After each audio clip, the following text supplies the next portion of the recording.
Hi friends, நம்ம சேனலை புதுசாக பார்க்குறவங்க சேனலை சப்ஸ்கிரைப் பண்ணிட்டு அப்படியே பெல் ஐக்கானையும் கிளிக் பண்ணிடுங்க.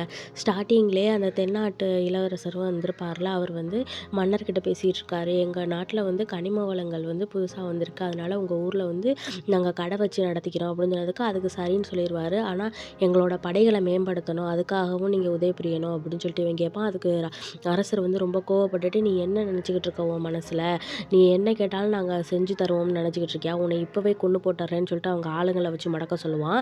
ஆனால் அவன் நீங்கள் என்னை கொன்னுட்டீங்கன்னா உடனே எங்கள் நாட்டுக்கும் உங்கள் நாட்டுக்கும் கண்டிப்பாக போர் நடக்கும் அப்படின்னு சொல்லிக்கிட்டு இருப்பான். சொன்னோன்னே சரி என்னதான் நீ முடிவெடுத்திருக்க அப்படின்னு சொல்லிட்டு மன்னர் கேட்பான். நான் சொல்கிறதுக்கெலாம் நீங்கள் சரி சொல்லணும்னு சொல்லுவேன். அதோட இந்த சீனை கட் பண்ணுறானுங்க. ஹீரோயின் அந்த புது இளவரசி எல்லாரும் அவளோட ஃப்ரெண்டு எல்லாரும் நடந்து போயிட்டுருப்பாங்க. அப்போ வந்து ஹீரோயின் நின்றுக்கிட்டு இருக்கும்போது அந்த பூ வந்து மலர்ந்துருக்கும். அதை பார்த்தோன்னே ஹீரோவோட நினப்பு தான் வரும். அவளோட ஃப்ரெண்டும் இது தளபதி வளர்த்த பூ மாதிரியே இருக்குன்னு சொல்ல ஆரம்பிச்சுட்டு நிறுத்திடுவா. அதுக்கப்புறம் அந்த ஹீரோயினோட அந்த சித்தி இருக்கால, அவள் வருவா. அம்மா சித்தி மகாராணி அவள் வந்து வருவா. வந்தோடனே எதுக்கு நீ இந்த இடத்துல இருக்க, இன்றைக்கி வந்து பெரிய அரசரோட நினைவு நாள்னு தெரிஞ்சே நீ சிகப்பு உடையை அரைஞ்சிட்டு வந்திருக்க, அது வேணுக்குன்னு தானே பண்ணுற, இதுக்கு உனக்கு கண்டிப்பாக தண்டனை நான் தந்தே ஆகுவேன் அப்படின்னு சொல்லிக்கிட்டு இருப்பா.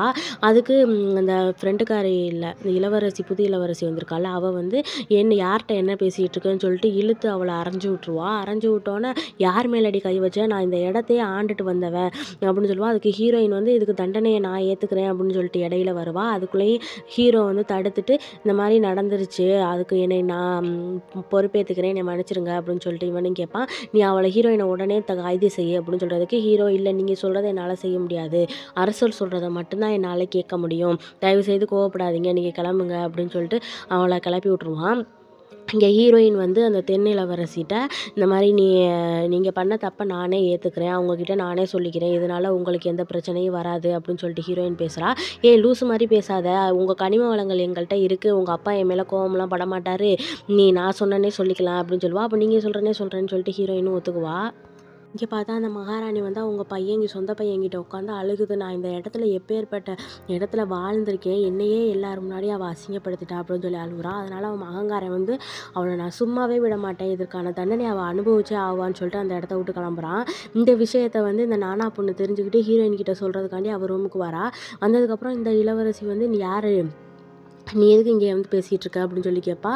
அதுக்கு நானா பொண்ணு என்ன கேட்க, நீ யார்டி புதுசாக இந்த இடத்துல வந்திருக்கு, ஓ தென்னாட்டு இளவரசியா நீ, எதுக்காக நீ என்ன இது அதிகாரம் பண்ணிகிட்டு இருக்க அப்படின்னு சொல்லி இடையில ஒரு கத்தியை விட்டு எரிஞ்சிருவா. அதுக்கப்புறம் அவளே அந்த கத்தியை எடுத்துகிட்டு வந்துட்டு சரி முதல்ல இந்த இடத்த விட்டு கிளம்பு தொணன்னு பேசாமன்னு சொன்னதுக்கப்புறம் ஹீரோயினும் அவளை வந்து நீ கிளம்பு அப்படின்னு சொன்னோன்னே, உனக்கு வந்து புது ஃப்ரெண்டு கிடச்சோன்னே நீ என்னையை துரத்தலான்னு பார்த்துக்கிட்டு இருக்கியா, நான் உனக்கு அவ்வளோதுக்கு வேண்டாதலாம் ஆகிட்டேனா அப்படின்னு சொல்லி கேட்டுக்கிட்டு இருப்பா. அதுக்கு ஹீரோயின் அப்படிலாம் இல்லை, நீ எதுவும் நீ தப்பாக நினச்சிக்காத அப்படின்னு சொல்லிட்டு சொல்லுவா.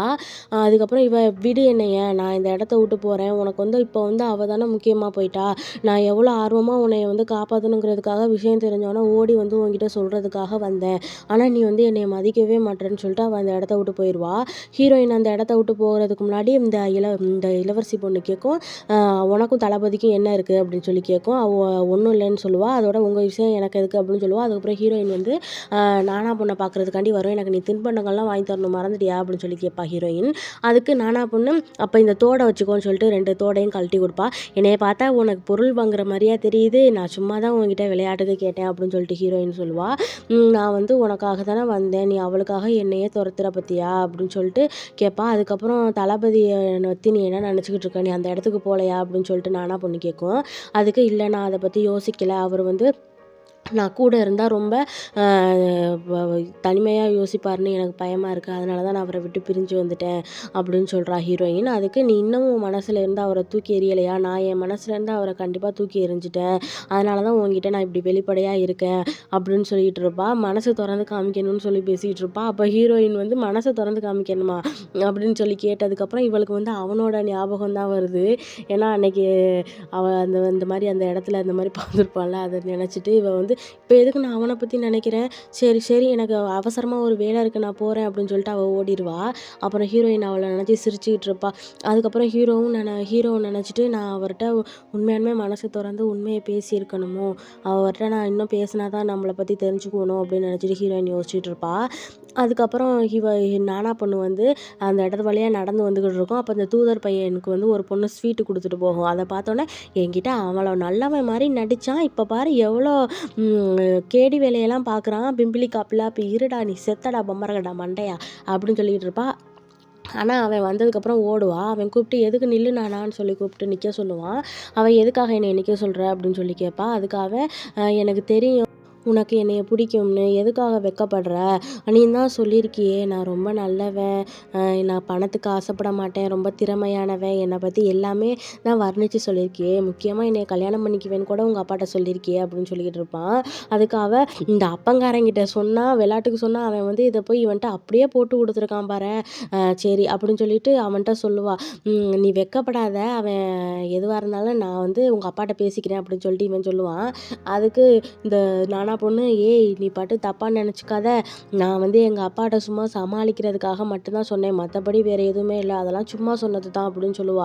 அவனுக்கு மனசே செத்து போயிடும். என்னது நீ சும்மா சொன்னியா, அப்போ அது சொன்னது எதுவுமே உண்மை கிடையாதா, நான் கூட அது உண்மைன்னு நினச்சிட்டேன் அப்படின்னு சொல்லி கேட்பான். பரவாயில்ல நீ வெட்கப்படாத, நீ உண்மையை தானே சொன்ன உங்கள் அப்பா கிட்ட அப்படின்னு சொல்லி கேட்பான். இல்லை இல்லை அதெல்லாம் எங்கள் அப்பாக்காக நான் வெறுமனே சொன்னது தான் அப்படின்னு சொல்லிட்டு கிட்டேயே வருவான். கிட்ட வந்ததுக்கப்புறம் அவள் சொல்லுவா, ஏய் எதுக்காக நீ கிட்ட வர்ற, நீ என்னை விட்டு 10 அடி தூரம் தான் நிற்கணும், ஒழுங்காக தள்ளிப்போன்னு சொல்லிட்டு அவனை தள்ளி போக சொல்லிட்டு இவள் பாட்டுக்கு நான் தப்பிச்சண்டா சாமின்னு ஓடிடுவா. அதுக்கப்புறம் ஹீரோயின் வந்து அவளோட அந்த வளர்ப்பு தாய்கிட்ட போய் பேசுவா, இங்கேருந்து தப்பிக்க எதுவும் வழி இருக்கான்னு கேட்டுட்டு, ஆமாம் அவங்க எல்லாரும் மத்தியான சாப்பாடு சாப்பிடும்போது உங்களுக்கு தப்பிக்கிறதுக்காக ஒரு வழி இருக்குது அப்படின்னு சொல்லி சொல்லுவா. அதுக்கப்புறம் சரி அப்போ இது நல்ல வாய்ப்பு தான், அப்போ நீங்கள் யாரும் தனியாக போகாதீங்க, உங்களுக்கு கூட அந்த இளவரசியை கூட்டிகிட்டு போங்க அப்படின்னு சொல்லிட்டு இந்த அம்மா சொல்லும். அதுக்கு ஹீரோயின் அவள் எப்படி ஒத்துக்குவா, அவள் இதுக்கு கண்டிப்பாக ஒத்துக்க மாட்டா, அவளுக்கு இதெல்லாம் பிடிக்காதுன்னு தான் நினைக்கிறேன்னு சொல்லிக்கிட்டு இருப்பா. அந்த இளவரசி இடையில புந்து, நான் எப்போ உங்ககிட்ட ஒத்துக்க மாட்டேன்னு சொன்னேன், நான் கண்டிப்பாக வருவேன், நான் முடிவு பண்ணிட்டேன், நீ சொல்கிற இடத்துக்கு நான் கண்டிப்பாக வரதான் போகிறேன் அப்படின்னு சொல்லுவா. அப்போ ஹீரோயின் வந்து எப்படி நாங்கள் ரகசியம் பேசினாலே எங்கே இருந்தாச்சும் வந்து ஒட்டி கேட்டுறா, அது எப்படி உன்னால் முடியுதுன்னு சொல்லிட்டு சொல்லுவா. அவள் பாட்டு ஓடிடுவா. பின்னாடியே ஹீரோயினும் போயிடுவா. அதுக்கப்புறம் ஹீரோ கிட்ட வந்து அவன் அந்த வைத்தியரை பற்றி விசாரிச்சுட்டு, அவன் ரொம்ப நல்லவன் தான், இளவரசியையும் சுண்ணையும் வளர்த்ததே அந்த வைத்தியர் தான், அவர் மேலே எதுக்காக நீங்கள் சந்தேகப்பட்டீங்க தளபதி அப்படின்னு சொல்லிட்டு கேட்பான். அதுக்கு ஹீரோ சொல்லுவான், என்னன்னே தெரியலை, அவர் மேலே எனக்கு ஏதோ ஒரு சந்தேகம் வந்துக்கிட்டே இருக்குது, அன்னைக்கு சண்டை போட்ட விதமும் அப்படி தான் இருந்துச்சு, அன்னைக்கு அவர் முகத்தில் வந்து ஒரு பதட்டம் எதுவுமே இல்லாத மாதிரி ஒரு தைரியமான மன உறுதியோட அந்த பார்வை, அதுலேயே எனக்கு தெரிஞ்சிருச்சு அவர் மேலே ஏதோ தப்பு இருக்குன்னு சொல்லிட்டு அப்படின்னு சொல்லிட்டு ஹீரோ பேசிக்கிட்டு இருப்பான். அதுக்கப்புறம் இளவரசியை கூட்டிகிட்டு அந்த இளவரசி வந்து உங்கள் அண்ணனோட அறைக்கு போயிருக்காங்க அப்படின்னு சொல்லிட்டு தூதர் வந்து சொல்லுவான். சொன்னதுக்கப்புறம் அவளுங்க 2 பேரும் அந்த அவங்க அண்ணன் ரூமில் போய் உட்காந்துட்டு இருப்பாளுங்க. அப்போ பேசிகிட்டு இருப்பாளுங்க. அப்போ வந்து அந்த மகாராணியோட பையன், உண்மையான பையன் வந்து கதவை தட்டுவான். ஹீரோயின் நான் எனக்கு பயமாக இருக்குது நான் போய் ஒளிஞ்சுக்கிறேன்னு சொல்லிட்டு ஒளிஞ்சுக்குவா. அவன் வந்து உள்ளார வந்து பார்ப்பான். இவன் மட்டும் உட்காந்துருக்கா. ஏய் நீ யாருன்னு சொல்லு அப்படின்னு சொல்லி கேட்பான். அதுக்கு நான் யாராக இருந்தால் உனக்கு என்ன, இளவரசிக்கு நீ இங்கே தான் ஒளிஞ்சிருக்கேன்னு எனக்கு தெரியும், ஒழுங்கு மரியாதையாக வெளியே வான்னு சொல்லி கூப்பிட்டுக்கிட்டே வருவான். அதுக்கப்புறம் இவகிட்ட போயிட்டு நீ யாருன்னு சொல்லு, ஓ நீ புதுசாக வந்த அந்த தென்னாட்டு இளவரசியா அப்படின்னு சொல்லிட்டு கேட்டுக்கிட்டு நிற்பான். ஹீரோயின் அதுக்குள்ளேயும் வந்து நான் இங்கே தான் இருக்கேன், நீ அவளை எதுவும் பண்ணிடாத அப்படின்னு சொல்லிட்டு வழியாக வருவா. அதுக்கு இடையில இவன் அவனை கண்ணிலே ஒரு குத்திடுவா. குத்துனோன்னா இவன் அழுதுகிட்டு, யார் மேலே கையை வச்சேன்னு தெரியுமா, உன்னை நான் சும்மாவே விட மாட்டேன்னு சொல்லிட்டு மறுபடியும் அடிக்க போவான். அவள் அடித்து தும்சம் பண்ணி கீழே தள்ளி விட்டுருவா. என்ன என்னைய பற்றி எங்கள் வீட்டுக்கு வந்து என்னையா நீ அடிக்கிறியா அப்படின்னு சொல்லிட்டு அவன் கேட்டுக்கிட்டு இருப்பான். அதே நேரத்துக்கு ஹீரோவும் அந்த இடத்துக்கு வந்துடுவான். வந்ததுக்கப்புறம் இங்கே நீங்கள் 2 பேரும் அவன் கீழே விழுந்து கிடக்குறாள், அவனை கவனிக்காமல் நீங்கள் 2 பேர் மட்டும் இங்கே என்ன பண்ணுறீங்க அப்படின்னு சொல்லிட்டு அவளுகள்கிட்ட கேட்டுக்கிட்டு இருப்பான். அவளுக்கு இவனை காமிச்சதுக்கப்புறம் இவன் அழுதுட்டு, இந்த மாதிரி நீங்கள் இங்கே என்ன பண்ணுறீங்க இளவரசே அப்படின்னு சொல்லி கேட்பான். அதுக்கு அவன் இவளுக்கு 2 பேரையும் நான் சும்மாவே விட மாட்டேன் அப்படின்னு சொல்லிட்டு கிளம்ப போவான். ஹீரோ பிடிப்பான். அப்போயும் வாசப்படியில் விழுந்துருவான். 3 பேருக்கும் சரியான சிரிப்பாக இருக்கும். அப்புறம் ஹீரோயினோட அப்பங்காரன் வர்றான்னு சொல்லிட்டு ஆளுக்கு ஒரு பக்கமாக போய் ஒளிஞ்சிருங்க. ஹீரோயினும் ஒரு பக்கமும், அந்த மகாராணியோட பையனும் இந்த இளவரசியும் ஒரு பக்கமும் போய் ஒளிஞ்சிக்கிட்டு இருக்குங்க. அதுக்கப்புறம் ஹீரோயினோட அப்பாவும் உள்ளார வந்துடுவான். வந்ததுக்கப்புறம் இந்த மாரி இந்த இடத்துல வந்து ரொம்ப திறமையானவர் வந்து தளபதி ஷூமூன் தான். அவர் வந்து இப்படி இறப்பாருன்னு யாராலயும் எதிர்பார்க்க முடியல. அது இப்படின்னு சொல்லிட்டு அதுக்கப்புறம் இந்த போர் நடக்கணும்னு சொல்றாங்க. இந்த மாரி கனிம வளங்களுக்காக நம்மளோட படைகளையும் கேட்குறாங்க அப்படின்னு சொல்லிட்டு அவனோட முன்னோர்கள்ட்ட எல்லாம் ஆசீர்வாதம் வாங்கிட்டு இருப்பான். அப்போ வந்து திடீர்னு அந்த இடமே ஆடும். ஆடுனதுக்கப்புறம் இது என்ன என்னோட முன்னோர்களுக்கு வந்து நான் சொன்னது கேட்டுருச்சா அப்படின்னு சொல்லிட்டு அவன் நின்னு பார்த்துக்கிட்டு இருப்பான். இங்க பார்த்தா அதுக 2ம் மேல உழுந்துட்டு கிடக்குங்க. அதனால தான் அந்த இடம் ஆடியிருக்கும் போல இருக்கு. அதுக்கப்புறம் இந்த ஷூமூன பத்தி நீங்க என்ன நினைக்கிறீங்க அரசே? அவன் வந்து ரொம்ப திறமையானவரு.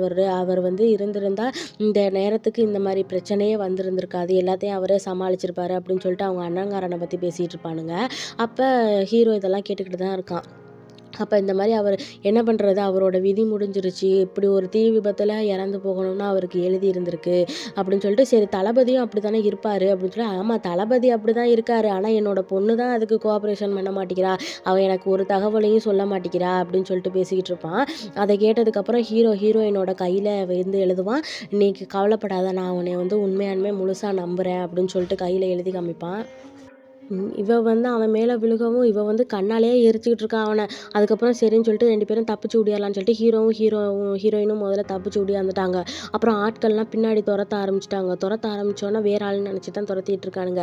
இதுக 2ம் நான் உன்னைய காப்பாத்துறேன் நீ வா அப்படின்னு சொல்லிட்டு அதுக 2ம் பண்ணி அங்கிட்டு போய் புதருக்குள்ள ஒளிஞ்சுக்கிட்டு இருக்கு. இது 2ம் தண்ணிக்குள்ள விழுந்து குதிச்சுக்கிட்டு இருக்கு. அப்ப ஹீரோ வந்து டக்குன்னு வெளியில வரும்போது ஹீரோயின பார்த்து ஒரு நிமிஷம் ஸ்டக் ஆயிர்றா. 2 பேரும் கிஸ் பண்ற மாரி போயிட்டு அப்புறம் ஆளுக தேடுறாங்கன்னு சொல்லிட்டு விலகி வந்துருங்க. இந்த இளவரசனும் அந்த இளவரசியும் ஒண்ணா நின்னுகிட்டு இருப்பாங்கல்ல. அப்ப அவன் சொல்லுவான், "நீ வந்து உன்னைய காப்பாத்துனதே நான் தான். அதுக்காக நீ எனக்கு கடன் பட்டுருக்க" அப்படின்னு சொல்லிட்டு கிட்ட வருவான். இவ இழுத்து 2 அறைய விட்டுருவா. "இப்பயும் நீ என்னைய தப்பா தான் புரிஞ்சுக்கிட்ட. நான் வந்து உன்கிட்ட வந்து சும்மா பேசுறதுக்காக தான் வந்தேன். நீ என்ன தப்பா தான் புரிஞ்சுக்கிட்டேன்னு" சொல்லுவான். இவன் பாட்டுக்கு கத்திய சுழட்டி அடிச்சு அவன் காலு கீழ குத்தி, "என்ன நீ நெனச்சுக்கிட்டு இருக்கன்னு" சொல்லிட்டு மிரட்டி விட்டுக்கிட்டு இருப்பா. அப்புறம் அவங்க மாமன்காரன் வந்தோனே, கத்திய எடுன்னு சொன்னோனே அவளும் எடுத்துருவா. அதுக்கப்புறம் "நீங்க 2 பேரும் இங்க என்ன பண்றீங்கன்னு" சொல்லிட்டு அந்த நானாவோட அப்பங்காரன் கேட்டுக்கிட்டு இருப்பான். அதுக்கு "இல்ல நாங்க சும்மா தான் வந்துகிட்டு இருந்தோம். இந்த இளவரசிக்கு உதவி பண்ணலான்னு இங்க வந்தேன்" அப்படின்னு சொல்லிக்கிட்டு இருப்பான். அப்போ வந்து அவ இடுப்பெல்லாம் புடிச்சு கிள்ளி விட்டோனே அவன் வந்து மறைச்சிருவான். அதுக்கப்புறம் அவ போனதுக்கப்புறம் இவன்ட்ட கேட்பான், "என்னன்னு உண்மைய சொல்லு." "ஆமா மாமா, அவ என்னைய அடிச்சே கொன்னுட்டா. அவள நான் சும்மாவே விடக்கூடாது. இதுக்கு அவள நான் பழி வாங்கியே ஆகணும். அவள எனக்கு கல்யாணம் பண்ணி வச்சுருங்க. அதுக்கப்புறம் அவ எனக்கு காலம் முழுக்க அடிமையா கிடப்பா. இதுதான் என்னோட ராஜதந்திரம். இத பத்தி நீங்க என்ன நினைக்கிறீங்க மாமா?" அப்படின்னு சொல்லிக்கிட்டு இருப்பான். உன்னோட ராஜதந்திரம் நல்லா இருக்குன்னு அவனும் பாராட்டிக்கிட்டு இருப்பான். அதுக்கப்புறம் ஹீரோயினோட ஃப்ரெண்டு வந்து அந்த அம்மாட்ட கேட்டுக்கிட்டு இருப்பா. இந்த மாரி இளவரசியும் தளபதியும் நனைஞ்சு வந்தாங்களாமே, மழையே பெய்யலையே எப்படி அது? அப்படின்னு சொல்லி கேட்டுக்கிட்டு இருப்பா. 2 பேரும் சிரிச்சுட்டு இருப்பாளுக. அதுக்கப்புறம் அவங்க 2 பேருக்கும் டீ குடுத்துட்டு அவ போயிருவா. ஹீரோயின் வந்து ஹீரோ கிட்ட டீ குடுப்பான். அப்போ ஹீரோ கேட்பான், "நீ உன் மனசுல என்ன நினைச்சிட்டு இருக்கன்னு எனக்கு தெரியல. இருந்தாலும் உனக்கு நான் இன்னும் வாய்ப்பு இருக்குது. நீ வந்து என் கூடயே வந்து இருந்துரு. அன்னைக்கு இப்படிதான் இந்த இடத்த விட்டு தப்பிக்க போறேன்னு கிளம்புற. அதுக்கப்புறம் இன்னைக்கு மகாராணி கூட சண்டை போடுற. எனக்கு உன்னைய இங்க விட்டுட்டு இருக்கவே மனசு இல்ல. நீ ஒழுங்கா என் கூடவே வந்துரு" அப்படின்னு சொல்லிட்டு கூப்பிடுவான். அதுக்கு ஹீரோயின் வந்து, நான் அப்படி உங்க கூட வந்துட்டா, நீங்க உங்க அண்ணன பத்தி யோசிக்க மாட்டீங்களா? நீங்க என்னைய பார்க்கும்போது எங்க அப்பா பத்தி உங்களுக்கு நெனப்பு வராதா? நீங்க என்னைய என்ன ஒரு கலங்கத்தோட வந்தாலும் நீங்க வந்து என்னைய உண்மையாலுமே உங்க குடும்பத்துல என்னைய இணைச்சுப்பீங்களா?" அப்படின்னு சொல்லிட்டு ஹீரோயின் வந்து கேட்குறா. அதுக்கு ஹீரோ சொல்றான், "என்ன நடந்தாலும் நான் உன்னைய விட்டு குடுக்க மாட்டேன். நீ என் கூடவே வந்துரு. நீ இங்க இருக்கிறது தான் எனக்கு வந்து பிரச்சனையா இருக்கு" அப்படின்னு சொல்லி கூப்பிடுவான். அதுக்கு ஹீரோயின் வந்து, "எனக்கு இன்னமும் வாய்ப்பு இருக்கா உங்க கூட வாழ்றதுக்கு?" அப்படின்னு சொல்லி கேட்பா. அதுக்கு ஹீரோவும், "கண்டிப்பா வாய்ப்பு இருக்கு. உனக்கு இல்லாத வாய்ப்பு எங்க போக போகுது? நீ என் கூட இருக்கிறது தான் எனக்கும் நிம்மதி, உனக்கும் நிம்மதி. நான் வந்து இப்போ உன்னைய 100% முழுசாவே நம்புறேன்" அப்படின்னு சொல்லிட்டு ஹீரோ சொல்லிட்டு இருப்பான். அதுக்கு ஹீரோயினும், "அப்ப நான் உங்கள நம்பி வரலாமா?" அப்படின்னு சொல்லி கேட்டுக்கிட்டு இருப்பா. அப்ப அந்த இளவரசி பொண்ணு இடையில வந்து, "நீ யாரு? நீ இங்க என்ன பண்ணிக்கிட்டு இருக்க? அவ கைய எதுக்கு புடிச்சுக்கிட்டு இருக்க? கைய விடுன்னு" சொல்லி கேட்பான். அவ விடுன்னு சொன்னதுக்கப்புறம் இவன் வேகமா கைய இழுத்து பிடிப்பான். பிடிச்சோன்னே, "நீ இந்த இடத்துக்கு வரக்கூடாது. இது இளவரசிகள் தங்குற இடம். நீ இங்க இருக்கக்கூடாது" அப்படின்னு சொல்லுவா. அவன் வந்து, "நான் இங்க தான் இருப்பேன். நான் எதுக்காக வந்தேன்னு உனக்கு தெரியுமா? அது என்னோட விருப்பம். நீ இருக்கக்கூடாதுன்னு சொல்றதுக்கு நீ யாருன்னு" சொல்லி அவன் கேட்டுக்கிட்டு இருப்பான். அத்துமீறி நுழையிறவங்களுக்கெல்லாம் தண்டனை இதான்னு சொல்லிட்டு 2 பேரும் சண்டை போட ஆரம்பிச்சுருங்க. பறந்து பறந்து சண்டை போடுதுங்க. ஹீரோயின் எதுக்கு நீங்கள் சண்டை போட்டிருக்கீங்க, விடுங்க விடுங்கன்னு சொல்லி கேட்டுக்கிட்டு இருக்கோம். அதுக்கப்புறம் பார்த்தா இதுக்கு ரெண்டும் சண்டை போட்டு நைட்டே ஆயிருச்சு. நைட் ஆனதுக்கப்புறம் ஹீரோயின் புலம்பிட்டு உட்காந்துருப்பா ஆப்பிள் சாப்பிட்டுக்கிட்டு. சாயந்தரம் ஆரம்பிச்ச சண்டை, ஆனால் இன்னமும் முடியாமல் இருக்குது அப்படின்னு சொல்லிட்டு யோசிச்சுக்கிட்டு இருப்பா. அப்புறம் சண்டையை சரி முடிச்சுக்கலாம், 2 பேருமே தோக்கலைன்னு சொல்லிட்டு சண்டையை முடிச்சிருங்க. அதுக்கப்புறம் ஹீரோவை பார்த்து அவள் சொல்லுவா, உன்னோட திறமை இன்னமும் குறையலை அப்படின்னு சொன்னதுக்கப்புறம் தான் ஹீரோயின் வந்து உன்னை நோட் பண்ணுறா. இவனுக்கு அப்போ முன்னாடியே இவங்க 2 பேருக்கும் பழக்கம் இருக்குமோ, எப்படி இவன் இந்த வார்த்தையை சொன்னா அப்படின்னு சொல்லி யோசிச்சுக்கிட்டு இருப்பா. அதுக்கப்புறம் அவள்கிட்டே கேட்குறா, நீங்கள் வந்து எதுக்கு அப்படி சொன்னீங்க, உங்கள் 2 பேருக்கும் ஏற்கனவே பழக்கம் இருக்கா அப்படின்னு சொல்லி கேட்பா. அவள் வாய மூடிட்டு போ அப்படின்னு சொல்லிட்டு கிளம்பிடுவா.